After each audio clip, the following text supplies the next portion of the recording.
Yaswanubhavam akila shruti saramekam adhyatmadipam atititirshatam tamondam samsarinam karunayaha purana guhyam tam vyasasunu upayami gurum muninam nayami paramam sthanam archiradi gatim vina garudaskandamaropya yatecha manivaritaha.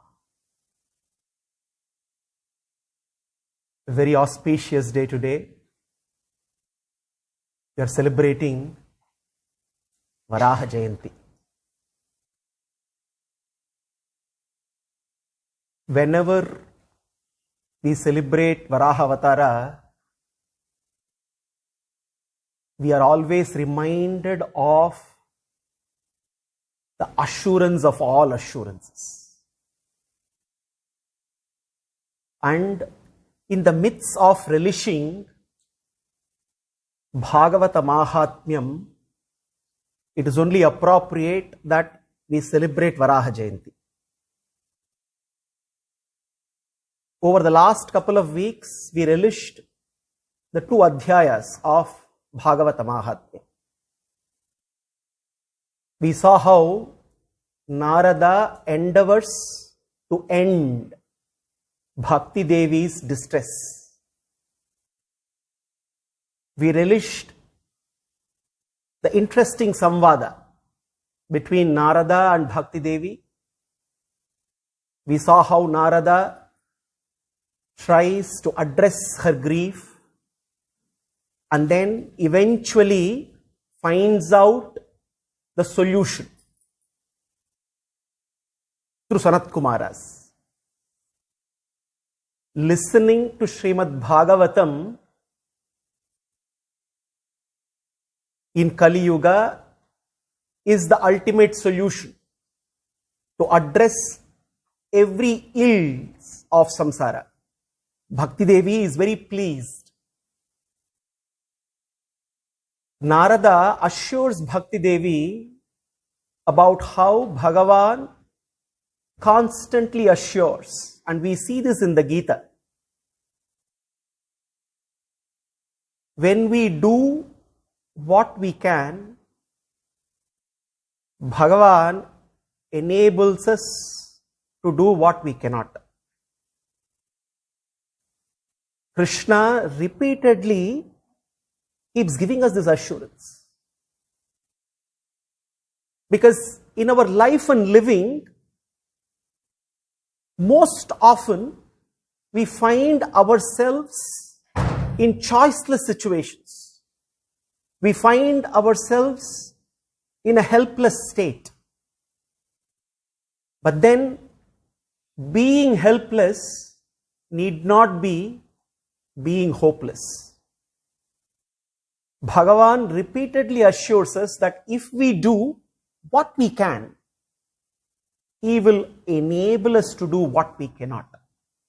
When we do the little things that we can, when we do the little ordinary things that we can, He will enable us to do the extraordinary that we even wouldn't have imagined that we can. Every effort that we put in our life is not solitary. We need to recognize this. We all think life is about being independent, working on our own, without realizing that there is assistance available to us all the time. There is assistance available all the time, and the best of assistance available to us whenever we want. Life is to be led as a partnership with Krishna. And He is ever ready, ever waiting, and ever willing to enable us, empower us to overcome every obstacle possible. So therefore, when Bhakti Devi wonders how in Kali Yuga one can, with all the challenges that Kali Yuga brings in, with all the complexity that Kali Yuga brings in, with escalating velocity of problems in Kali Yuga, how is it even possible to constantly contemplate on Bhagavan? If the very essence of life is to constantly contemplate on Krishna, this becomes quite challenging in Kali Yuga. And if that were the case, what is the way out? Is there any redemption possible at all? And we too have this question. With all the efforts that we can muster, it is not easy to constantly keep contemplating on Krishna. While we all know, we all acknowledge and recognize the significance of constant remembrance, which is the very essence of bhakti. Bhakti is about constant contemplation, loving remembrance of Krishna. And we also know that such loving remembrance can never be constant, because we are swayed by the forces of samsara. If that is the case, then we are, by default, we are misaligned with the fundamental law, spiritual law, which is, the law says, only when we constantly remember Him can there be redemption. And we constantly keep breaking this very law, knowingly or unknowingly. And naturally we are worried. Then what is the way out? Krishna himself gives this assurance, but the foundation of this assurance happens way back, right at the beginning of the Kalpa, during Varāha avatāram, where Bhagavan gives us this assurance. He assures us that all that we need to do is to play our little part, recognizing that we only have a small part to play. We think we are at the very center of this world, and we think it is we who are orchestrating all the events of our lives. But Bhagavan says, the role that we need to play is very marginal. If we play that marginal little role, very ordinary role, to the script that is given to us, He will take care of the rest. But that little part we must. And that assurance of Varāha, Nayami paramam sthanam achiradi gatim vina garudaskandhamaropya yatecha manivaritaha. No, this is the foundation of what Krishna later on declares in the Gita. Teshamaham samudharta mrityu samsara sagarat naya bhavami nachirat partha maya veshita chetasam. Those who are constantly devoted to me, who try to be devoted to me, here the key word is try. The key word is try. All that we need to do is just try. And we know we fail. And we know we repeatedly fail. That is why I said, failing down is not failure. Falling down is not failure. Staying down is a failure. Falling down we will. But then as long as there is an attempt. So when there is a little toddler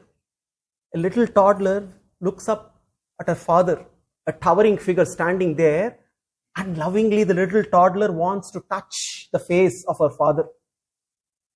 Now on her own, it is impossible for this little one to ever reach and touch the father's face. But all that the toddler needs to do is to just raise her hands or even smile. Her father will do all the work, bend down and lift her so that she can effortlessly touch her father's face. Bhagavan is like that father, who will do all the work for us. And all that we need to do is just to express that intensity of desire. Just express our desire for Him. And the moment we express that, then He immediately takes over. Varāha avatara, therefore, in the context of discussing the challenges of practicing bhakti in Kali Yuga, becomes so very significant. Varāha avatara is celebrated by Bhishmacharya. Now we all know the famous Vishnu Sahasranama shloka, Mahavaraha Govinda Sushena Kanakangadi, Guhyo Gabiro Gahanaha, Guptas Chakra Gadadaraha. Interestingly and incidentally, the original Govinda is Varāha. We all celebrate Krishna as Govinda, but the original Govinda is Varāha. Just like how the original Madhusudana is Hayagriva. Krishna is so very, he is Leeladhari. Every other Nama, ultimately, he takes ownership of that, and then we all forget there are other avatars where Bhagavan has done extraordinary cheshtitas. Krishna Avatara is so very magnetic that he ensures that he takes the center stage. But Varāha is the original Govinda. Mahavaraha Govindaha. Tridashadyakshaha Mahashringaha Kritantakrit. He is Tridashadyakshaha. Adyaksha Trishadyakshaha. Tridashadyakshaha. He is the Adhyaksha, the one who governs and rules all the 33 devatas. He is Mahashringaha, the one who has massive tusks, the tusks with which he lifts Bhudevi. Kritantakrit. Kritantakrit is a beautiful nama. One way to understand this nama is he is the one who put an end to the personification of death, which is Hiranyaksha. Also, Kritantaha is also synonymous with Siddhanta. So, Kritantakrit, Siddhantakrit, he gives the ultimate philosophy culled out from all the Shastras.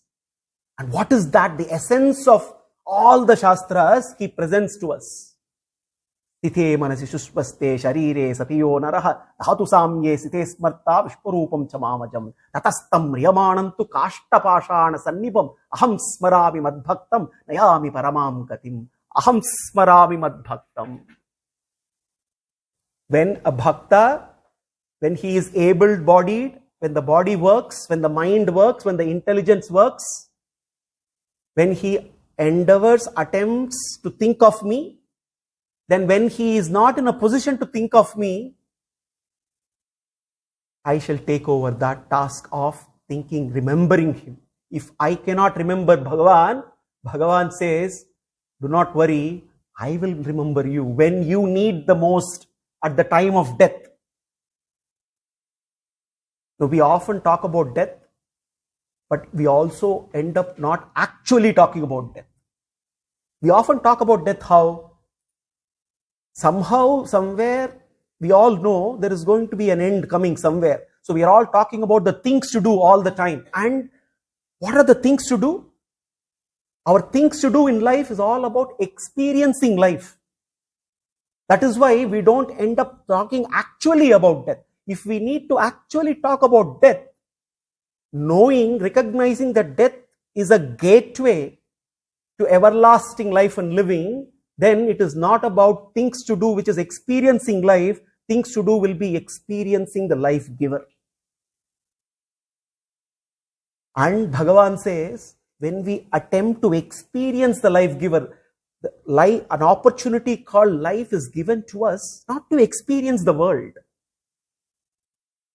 Not to experience the world. And that is done by all living beings. We human beings have some unique endowments that have been given to us, which enable us to rise above the realm of matter, and instead of just experiencing the world, we can also experience the world maker in this very life. Bhagavan is so very compassionate that he gives us the taste. The taste for Krishna, we can taste him right here in Bhuloka. Only that it doesn't last longer. If we need to eternally keep tasting Krishna Rasa, then we need to go to Vaikuntha. But that opportunity to experience the life giver is very much there. And when we look at life as a gateway, then we get a new perspective in terms of things to do in life. Varāha Avatara teaches us that. Kritantakrit. Siddhanta. He gives us that ultimate philosophy. That is why he is Mahavaraha. Mahavaraha. Mahavaraha. The one who is the bestower of great blessings. No, for a reason, I am not translating Varāha as a boar. I am not translating Varāha as a hog. And very unfortunately, there are translations where Varāha Avatara is translated as pig. Now, this is the injustice that is done to our Shastras. For a reason, I will come to that. I will come to the point of why Varāha is translated as a boar. But for now, Varāha, Varāharta, Varāharta, one who brings rains in the form of blessings. Varāha, Mahavaraha, Govinda. This Govinda, Varāha, this Govinda, this avatara is Gam Avindati Govinda. One who retrieves Bhumi. Gam is Bhumi, earth. The one who retrieves earth, he is Govinda. Mahavaraha Govinda. Sushena Kanakangadi. Sushena, the one who has an army. Bhagavan has army, but here in the context, his army is army of Kalyana Gunas, which can conquer us so very easily. He doesn't need an army, just one guna is enough. But then he has an army of gunas with which he conquers us. He conquers all kinds of jivas. Bhaddha jivas, mukta jivas and nitya jivas. Sushena Kanakangadi.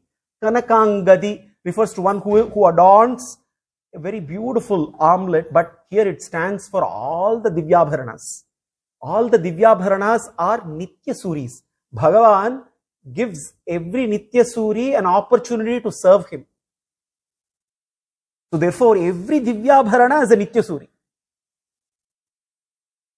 Imagine the blessing of a Jivatma to adorn Bhagavan as his Abharana. And in that process, serve him. But then unfortunately, he is Guhyaha, Gabiraha, Gahanaha. Impossible to understand, impossible to comprehend. And that is the reason why many times when we, not only Varaha Avatara, any Avatara, we miss to comprehend not only the purpose of Avatara, the what and the how of the Avatara as well. So we need to spend some time looking at not only the context of Varaha Avatara, also comprehend who this Varaha is and why he takes these kinds of forms. Ajopisan avyayatma bhutanam ishvaropisan prakritim swam adhishtaya sambhavami atmamayaya. With his miraculous powers, Bhagavan manifests, takes several forms. Every form has a purpose. Bhagavan does not take arbitrarily forms. We cannot, you and I cannot invent forms for Bhagavan. Bhagavan's Divyamangala Vigraha has a certain purpose. There is a reason. When he descends assuming a form, there is a reason that we need to understand. That is the reason why we cannot come up with our own versions of any form we think like. Every avatara has a certain form, certain purpose. Parashara beautifully writes, describing why he is called Mahavaraha.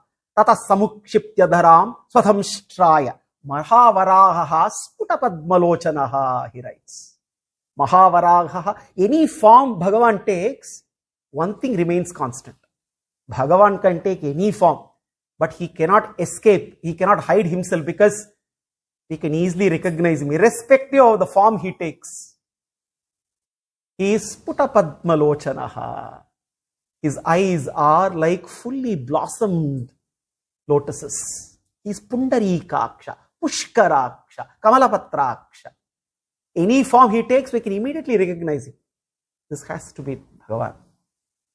So even when he took the Varaha avatara, Parashara says, Mahavaraha sputapadbalochanaha rasatalat utpalapatra sannibaha samuttito neela ivachalo mahan. It seems he looked like a blue mountain rising above from the cosmic waters. Such was the colossal size of Varaha. Now, Varaha avatara, describing Varaha avatara, Bhagavatam, in the list of avataras, when Shuka talks about Bhagavatam, he beautifully summarizes it. Shuka says, Dvitiyam tu bhavayasya rasatala gatam mahim uddharishyan upadatta yajneshaha saukaram vapuhu. Now we need to, there are lots of important messages, avatara rahasya of Varaha is embedded here. First, talking about Varaha avatara, Shuka says, Dvitiyam tu bhavayasya, Dvitiyam tu. He says, Dvitiyam tu. Second. Now, first of all, we have to understand that the avataras that we popularly celebrate are not in chronological order. When we talk about avataras, immediately we say Dashavataras, Matsya, Kurma, Varāha, Vāmana, Varāha, Nrasimha, Vāmana, Parashurama, Rama, Balarama, Krishna, Kalki. And in some versions, instead of Balarama, Buddha is included. This is the Dashavataras we discuss. Now, these are 10 popular avatars, no doubt. But unfortunately, many Indologists use this example of Dasavataras in many different ways. Some use it to prove Darwinian's evolution theory. And then say, look, this is nothing but evolution. Matsya, Kurma, Varāha. Very, very innovative, ingenious way of misleading people. This is all agenda based to basically show that our Shastras are all what the Indologists call mythologies. Now, there is one fundamental flaw straight away here. If we have to go by this theory that it is evolution, if the first avatar has to be Matsya. Now, Matsyavatara happens to protect Satyavrata. So where is evolution here? If already Satyavrata and all the sages are existing, how can the first form be a Matsya, amphibian? There itself, the logic is completely busted. So therefore, the theory of evolution cannot be fitted, even if some want to ingeniously fit it, because first of all, this order by itself is wrong. The order by itself is wrong. Matsyavatara is not the first avatara. In Bhagavatam, by listing avataras, Dvitiyam tu bhavasyasya is second. The first avatara that is discussed in Bhagavatam is right at the time of creation. The avatara of Sanat Kumaras. Sanat Kumaras are the first avatara. So Sanat Kumaras are the sons of Brahma, Manasa Putras. Now, and then from there, immediately, the list goes to the beginning of this current Kalpa. This current Kalpa, we all know, has a name. Shveta Varāha Kalpa. Why is this Kalpa called Shveta Varāha Kalpa? The very first avatara, right at the beginning of the Kalpa, is the Varāha avatara. It's not Matsya avatara. When did Matsya avatara happen? Now, Varāha avatara happened right at the beginning of the Kalpa, first Manvantara. Only 1 week back we discussed. One Kalpa has 14 Manvantaras. First Manvantara is Swayambhuva Manvantara. The beginning of this Kalpa, which is Shveta Varāha Kalpa, Swayambhuva Manvantara, first avatara is Varāha. When did Matsya avatara happen? Not in Swayambhuva Manvantara. In Chakshusa Manvantara, which is the 6th Manvantara of this Kalpa. Varāha avatara, there are 2 versions of Avatara. Bhagavan takes avatara as Varāha 2 times in the same Kalpa. One at the beginning of Swayambhuva Manvantara as Shveta Varāha. That is why this kalpa is called Shweta Varāha. It is not done, then he combats with Hiranyaksha. The another Varāha avatara happens again in Chakshusha Manvantara. Then he combats with Hiranyaksha. There are two Varāha avataras.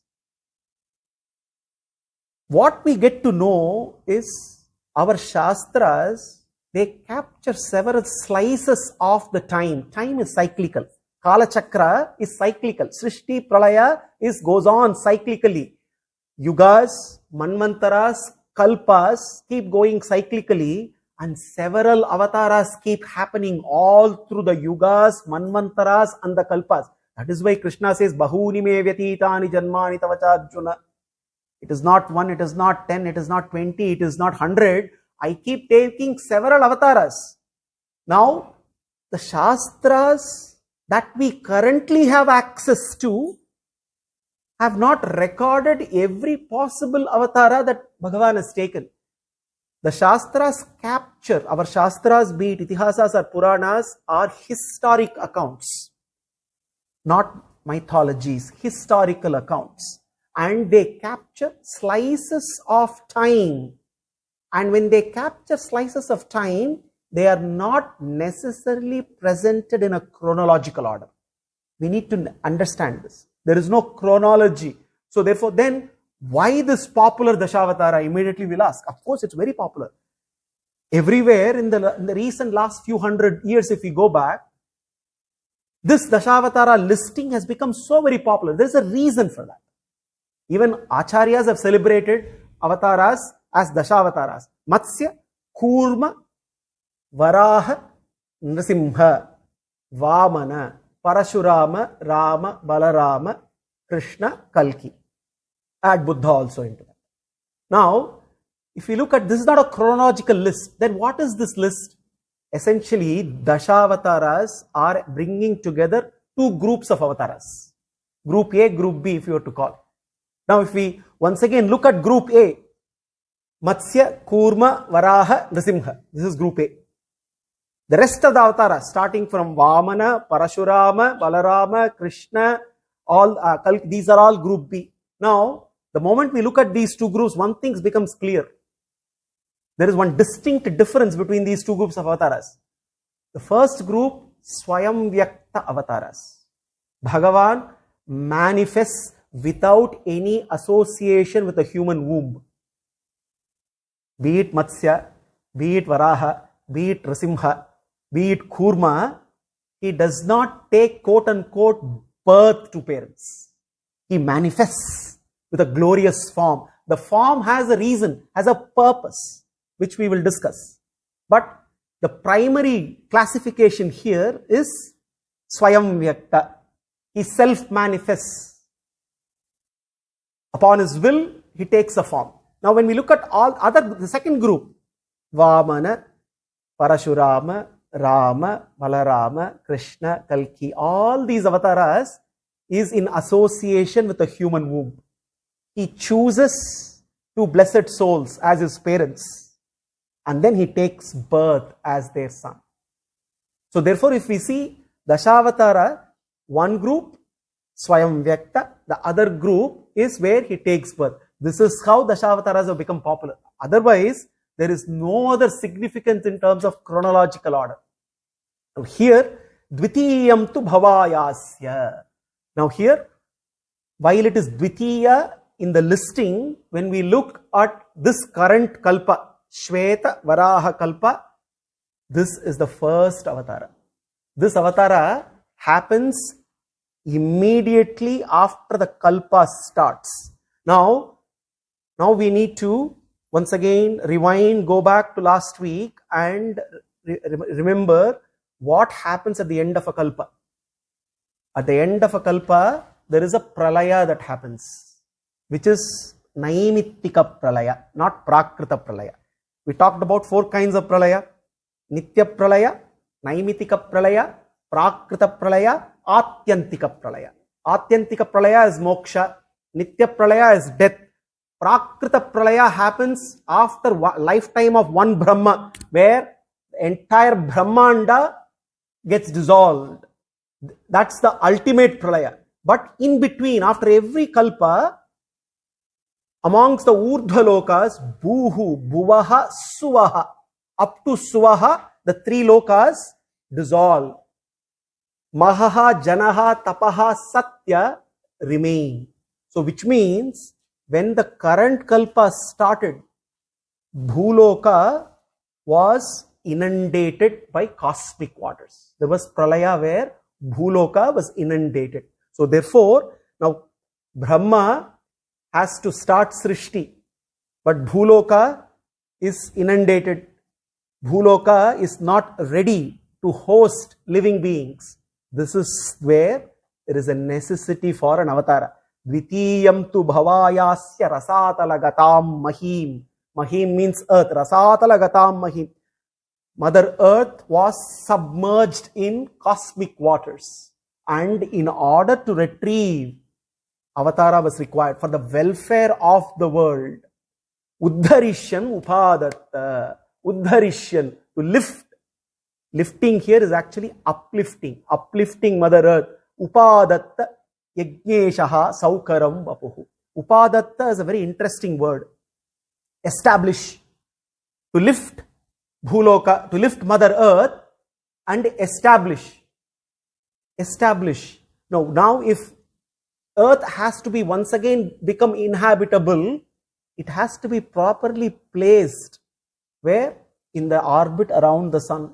It has to be properly positioned so that it has the right kind of atmosphere, right kind of distance from the sun, and it has to be placed in a proper tilt. Today, the science says Earth is tilted 23.5 degrees to its own axis. The Earth axis is tilted. Why 23.5? Even if 1 degree change is there, Earth becomes not habitable. Now, all the seasons, all the vegetation, everything that is possible, the ecosystem in the Earth for living, to sustain, life to be sustained is only when the Earth. So, upadatta, the Earth is to be essentially setting up order. That is why he is yajneshaha. Yajneshaha saukaram vapuhu. This is the first yajna that happened. This is the yajna. Yajna is essentially doing an act which brings welfare for all. Bhagavan, therefore, he is Yajna Varāha.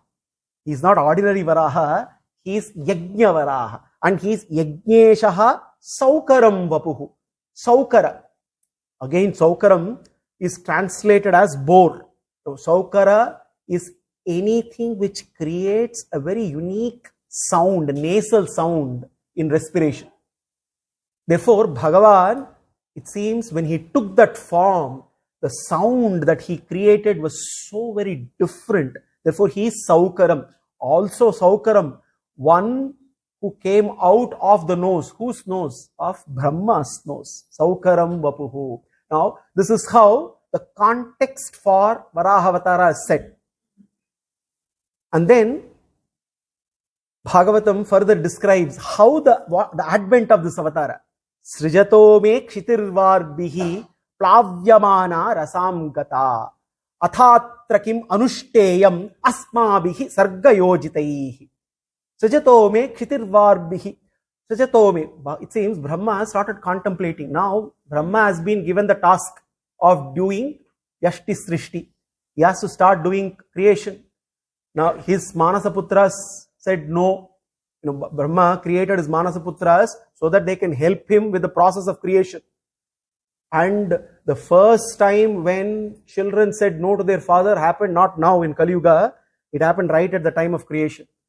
The Sanat Kumara said no to their father. They said, you be engaged in your worldly affairs. We would be engaged in Brahma Dhyana. We would be meditating on Narayana, and they walked away. Now, Brahma, as the Kalpa started, now he has to continue with creation. But then earth is not available where all the Manushas and other living beings can be housed. So Brahma is contemplating. Srijato me kshitirvarbhihi plavyamana rasam gata. No, earth is inundated with cosmic waters. Atha atrakim anushteyam. Therefore, what should I be doing? Anushte asmabhihi sargayojitaihi. in the context of continuing to engage in creation, what should I be doing now? Brahma is perplexed. Earth is dissolved, Prithvi is no longer there, but now he is tasked continuation of creation. And then Brahma himself tells to himself, Yasyaham hridayadasam sa ishaha vidadhatu me. Brahma tells himself, no, how will I find the solution? Then he tells himself, the one who willed the dissolution will come up with the solution. Why should I be worried? He willed dissolution happened, he wills solution will come. So therefore Brahma decided that let him take the call as to what should be done. And therefore he started contemplating on Bhagavan Hari. And you are the one who now needs to take the next step. And as Brahma was contemplating, something magical happened. Iti abhyadhayato nasa vivarat sahasanagha varahato ko niraghat ankushta parimanakaha. Abhidhyaya, he was contemplating on Bhagavan. Brahma was contemplating immediately from his nasa vivarat, from his nose, from his nostrils, sahasa, all of a sudden, varahato ko niragat angushta parimanakaha. A minute form of Varaha, a very minute form, it seems emanated, came out. That is why Sukara, one who emanated from the nose, he is Sukara, Varāha. And it was so minute, Angushta Matra, a very, very minute form, thumb-sized form came out from Brahma. Brahma was amazed looking at what is going on. But Brahma knew, no, this is another of those Bhagavan's Leelas that is happening. Tasya vipashyataha kastaha kshanena khila bharata gajamatra pravardhe tat adbhutam abhun mahat. Tat adbhutam. As Brahma was looking at what was happening, was observing, that little Varaha, it seems, went up and then started to grow in size and became colossal. It became a massive, gigantic, great elephant kind of size and started growing. That was wonder of wonders. Now Brahma knew something so very magical is going to happen. And as Brahma was witnessing that, all the other rishis and other inhabitants of the other lokas were also witnessing it. Nishamyate gargaritam swaketa kshayishnu māyāmaya sukarasya. Māyāmaya sukarasya. No, Shuka beautifully says Māyāmaya sukarasya. Sukara is not ordinary Sukara. There is an adjective given here. Māyāmaya Sukara. This Varaha is not ordinary Varaha. Is Yajna Varaha, is Māyāmaya Varaha. Why Māyāmaya Varaha? Maya has several meanings. He is Māyāmaya. So wonderfully powerful. Great power. Fascinating. Magical. Because he is able to create forms that have been unheard of. The form that he has taken, the form of Varaha, Brahma himself has never seen it.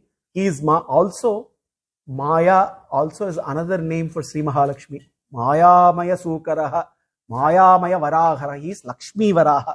And he has taken such a fascinating form.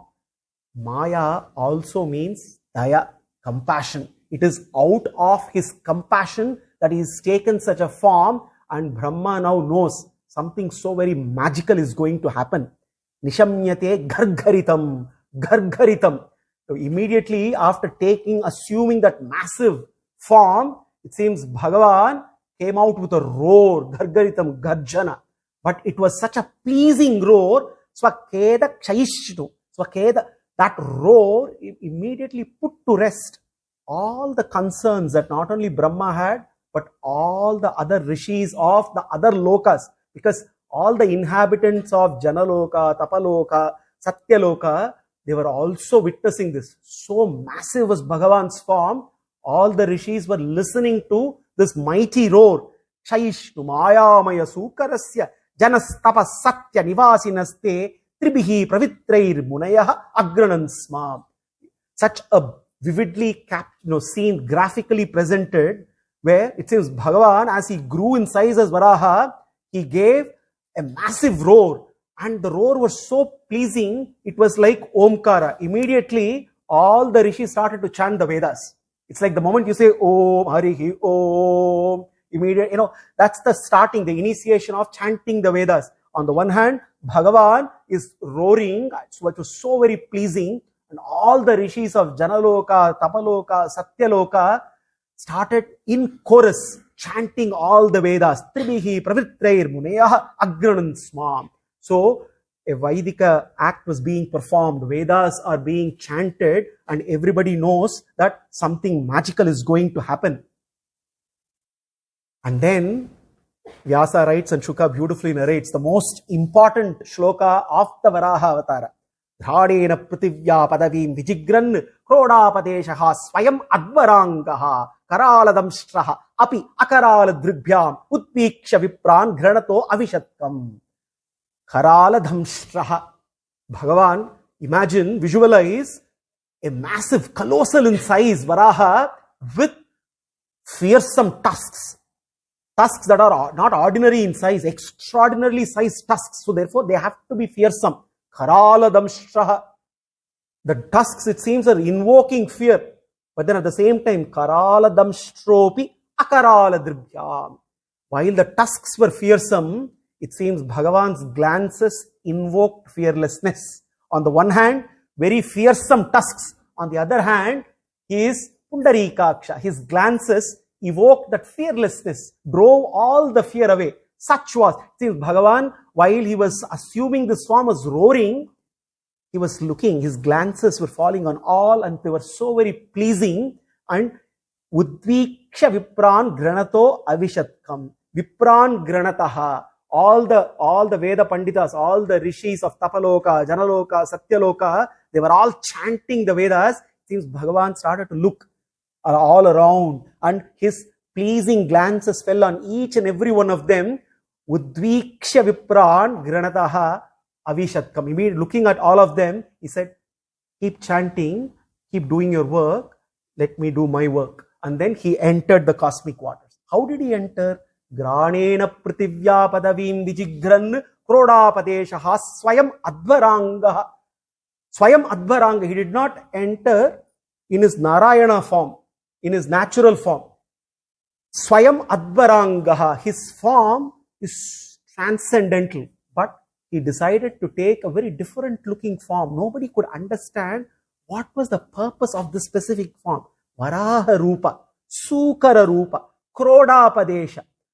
What was the reason for this form? Everybody was wondering. Now, obviously, if we do not understand that he is Sarvaloka Maheshwara, it becomes very difficult to appreciate his forms.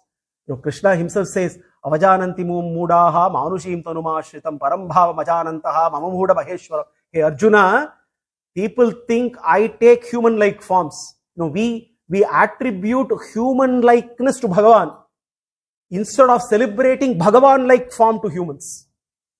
We should be celebrating that we are blessed, that we have likeness to his form. Instead of saying we, Manushyas, are blessed that we seem to have features and forms like Bhagavan, we start saying he is human-like. Krishna Deva, Avajanantimam Mudhaha Manushim Tanumashritam Parambhava Majanantaha Mama Bhuta Maheshwaram.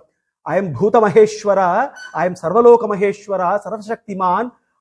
When I take different forms, people do not understand. When I take a human-like form, they think I become human-like and I lose all my powers without really understanding that my form is Shuddha Sattva Maya, and whatever form Bhagavan takes, he remains Sarvaloka Maheshwara.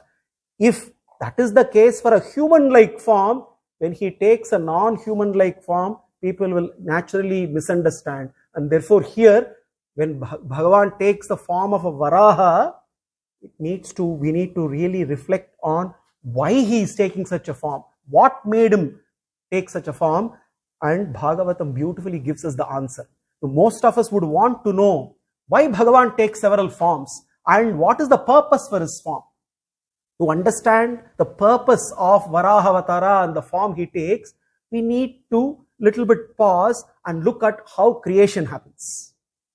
Now, when creation happens, when we talk of aggregate creation, Akashad Vayuh Vayor Agnihi Agner Apaha Adhyap Prithivi. This is the way creation, Srishti happens. Panchabhutas. Akashad Vayuh Vayor Agnihi Agner Apaha Adbhya Prithvi. Now, by design, I am not translating this to English equivalents because we will misunderstand. Akasha, sky we say. The sky, all the elements that we see are the products. What we are talking about are the building blocks of creation. Now, this is Srishti. Akashad Vayuhu Vayor Agnihi Agner Apaha Adbhya Prithvi. Now, dissolution is the opposite.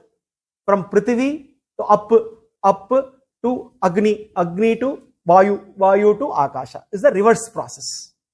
This is dissolution. One merging with the other, one dissolving into the other. Srishti is one evolving from the other, one emanating from the other. This is a very basic aggregate creation. Now, if we look at how the tattvas come, for Mula Prakriti to Mahan to Ahankara, Ahankara divides itself into Sattvika Ahankara and Tamasa Ahankara. From Sattvika Ahankara, Karmendriyas, Jnanendriyas. From Tamasa Ahankara comes Pancha Tanmatras, Pancha Bhutas. Now, you may wonder, why am I talking about all of this in the context of Varāha Avatara? I'll come very quickly to that. Now, Pancha Bhutas, Pancha Tanmatras are the subtle elements. Each Pancha Bhuta has a corresponding Pancha Tanmatra, Guna. For example, Akasha. Akasha is qualified by a dominant Tanmatra Guna, which is Shabda. Vayu is qualified by a dominant Guna Tanmatra Sparsha. Akashad Vayuhu Vayor Agnihi. Agni is qualified by a dominant Tanmatra Guna Rupa. Apaha is qualified by a dominant Tanmatra Rasa. Prithvi qualified by a dominant Tanmatra Gandha. These are all Tanmatras. Shabda, Sparsha, Rupa, Rasa, Gandha. This is on one hand. On the other hand, you have Karmendriyas, Jnanendriyas. What are the Jnanendriyas? Organs of perception. Organs of perception are Shrotra, Rasana. All these are all. Now, every Jnanendriya is mapped to a Tanmatra, is mapped to a Panchabhuta. Now, this is how, when we look at a living being coming together, it is a coming together of Panchabhutas, Tanmatras and Indriyas. Now we need to see what is the Indriya which is corresponding to each of the Panchabhuta, each of the Tanmatra. Let's once again go back. Akasha. What is the dominant Tanmatra? Shabda. Now Shabda is experienced by a sense organ, Indriya. And what is the sense organ? Shrotra. Akasha, Shabda, Shrotra. Vayu. Vayu's dominant Tanmatra is Sparsha. And what is the sense organ, Jnanendriya, to experience this? Tvak. Sense organ. Akashad Vayuhu Vayor Agnihi. Agni is qualified by Rupa.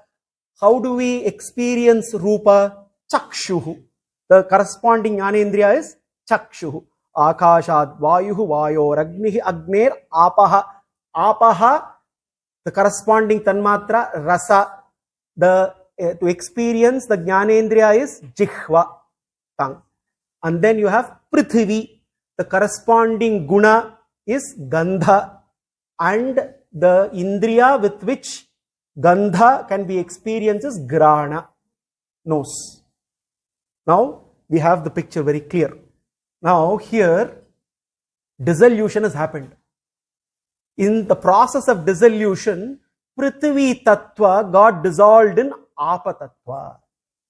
Because we see, because when Srishti happens, from Apa comes Prithvi. Now the reverse has happened. Prithvi Tattva has dissolved in Apa Tattva. Now Prithvi has to be searched and discovered and found. Now, in order to search Prithvi Tattva, what is the corresponding Jnanendriya? Grana, nose.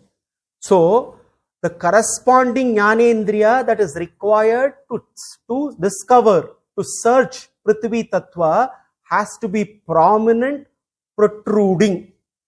Now here Shuka says, Granena Prithivya Padavim Vijigran Krodapadeshaha Swayam Advarangaha.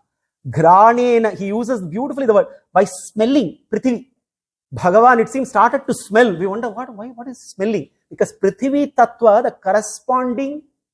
corresponding guna is Gandha, corresponding Jnanendriya is Grana. So therefore, he takes a form where the Granendriya, both the inner and the outer, are prominent and protruding. So Varāha avatara, therefore you see his nose big, large and protruding. It so happens that later on a living species called a boar was created, which has a similar feature to Varāha. So we cannot say Bhagavan is boar-like. We should say boar is blessed to have the form of Bhagavan Varāha, Sukara. So here Bhagavatam therefore unlocks the secret as to why that form, why he has to take that specific form where the nose is so very protruding.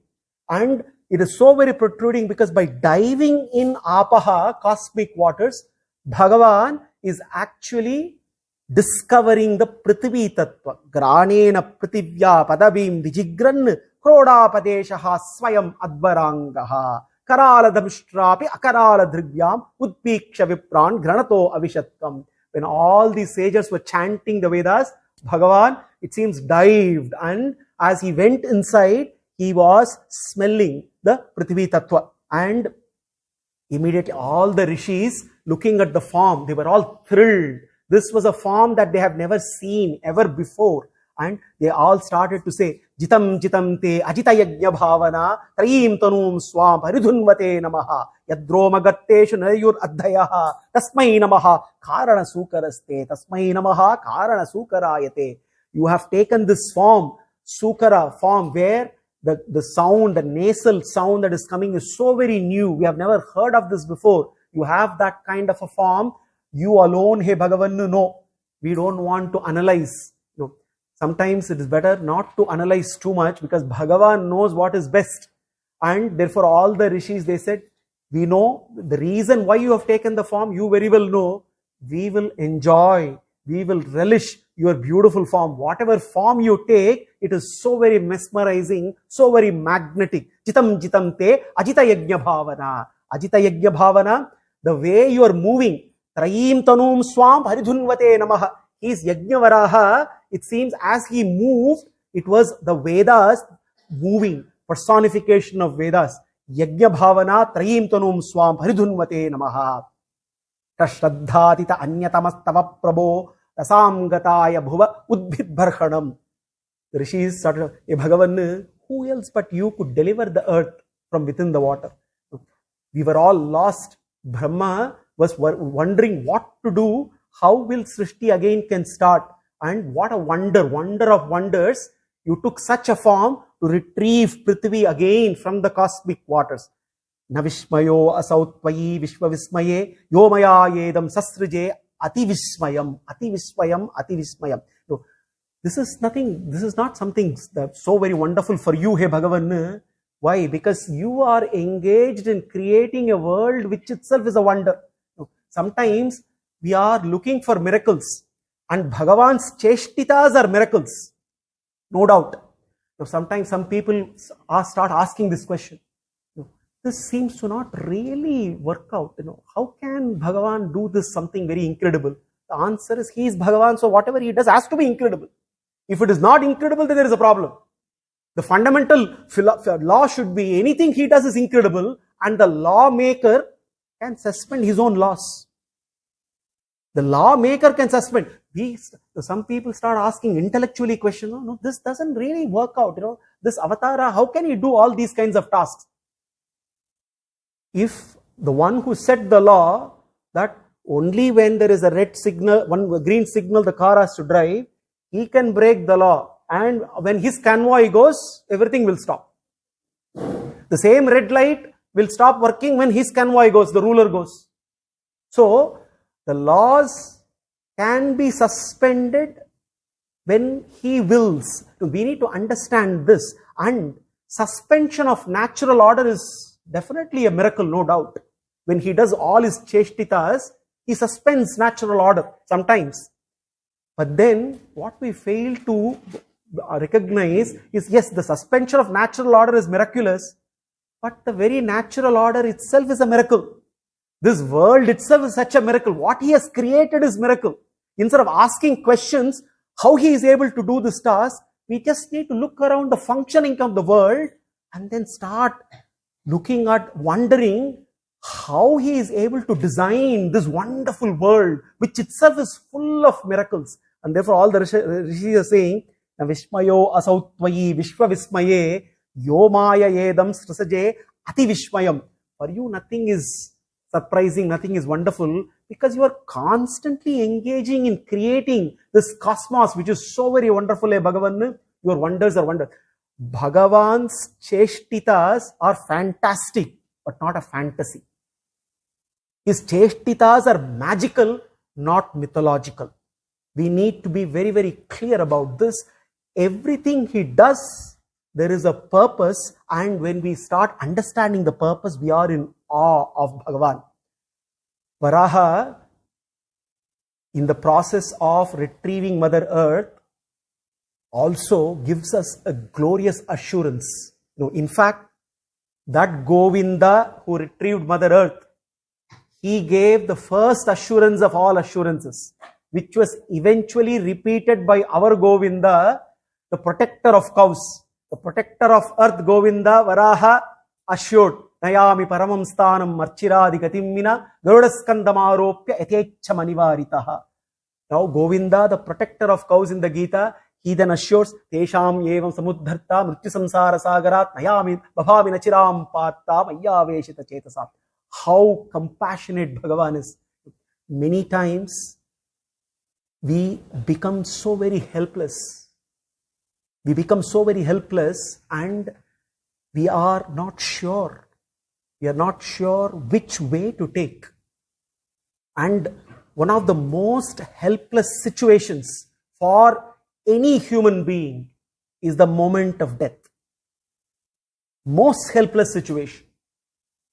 Why it is most helpless situation? The Shastras say the Atma has to catch one specific nadi. The Atma that qualifies for moksha, there are 72,000 nadis in the human body. And out of which 101 nadis are pointing upwards. Out of the 101, there is one nadi which is called Sushumna nadi. Unless the Atman catches that Sushumna nadi, it cannot take the exit of Archiradi Marga, which is the highway to Vaikuntha. Now, the Atman at the time of death is actually undergoing severe distress, because all the dhatus in the body are being churned. The Chandogya Upanishad beautifully talks about the process of the exit of the Atman from the body. Every organ in the body is in the process of decay. The whole body is undergoing churn.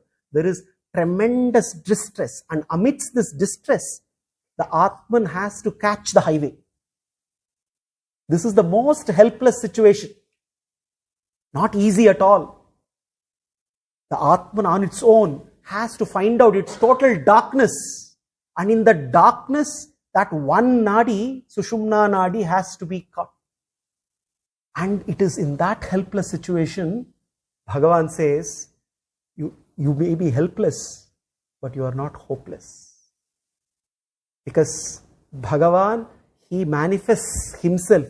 Garudaskandamaropya yatechamanivaritaha. He says, Nayami paramam sthanam archiradi gatimmina. You don't need to do Ashtanga yoga in order to catch the Sushumna nadi and catch the Archiradi. If you do little, every baby step that you can take, I will convert that baby step into a giant leap. It's like, a baby taking one small step, and the mother is just lifting the baby from one end to the other end and say, hey, you crossed it. Mother is celebrating as though the baby did it. Similarly, Bhagavan is saying, all that you need to do is that one small step. keep that repeatedly when the time comes in that hopeless situation. I assure you that helpless situation, you will find the hope. I will be the light who will illuminate the Archiradi Marga so that you can take the highway and take Sushumna Nadi and catch the Archiradi Marga, and Bhagavan will accompany all the way to his abode. Garudaskandamaropya yatecha manivaritaha. What more assurance that we need, that Bhagavan gives way back, right at the beginning of the Kalpa. Repeated assurances he keeps giving, but then our Mandhamati needs more and more of assurances. Krishna again repeats that, but Varāha Avatara is when it comes to making that kind of an assurance, is that forerunner. And on this auspicious day, let us celebrate the glorious advent of Varāha, Sukara, who took a beautiful form, an unimaginable form, to achieve something which is out of the ordinary. And as we celebrate Varāha Avatara, Bhakti Devi is also gaining confidence. In Kali Yuga, she is now, Narada has addressed her distress, and Bhakti is now, she is in joy, and she says, therefore, now what is the next step, hey Narada? Narada arranges for Bhagavata Saptaha on the banks of Ganga in Haridwar, done by none other than the Sanat Kumaras. The first Bhagavata Saptaha happens in Haridwara on the banks of Ganga, done by none other than Sanat Kumaras. As Sanat Kumaras then do this Bhagavata Saptaha, Narada, along with all the rishis, it seems, all the holy waters, all the rivers, all the rishis, all the devatas congregate in Haridwara, listening to the Sanat Kumaras as they discuss the glories of Bhagavata. And it seems Bhakti Devi once again started to dance. Hey Krishna, hey Govinda, hey Natha. And Jnana and Vairagya are revitalized. And Sanat Kumaras request Bhakti Devi, now it is time for you. You have a place in Kali Yuga, and that place is in the hearts of all the Krishna Bhaktas. And Bhakti Devi finally finds her place. And what happens next? We will continue to relish in the next session. Until then, let us keep contemplating on that Yajna Varāha, who took the avatara for the sake of giving us that assurance of all assurances. Sarvam Sri Krishna Arpanamastu.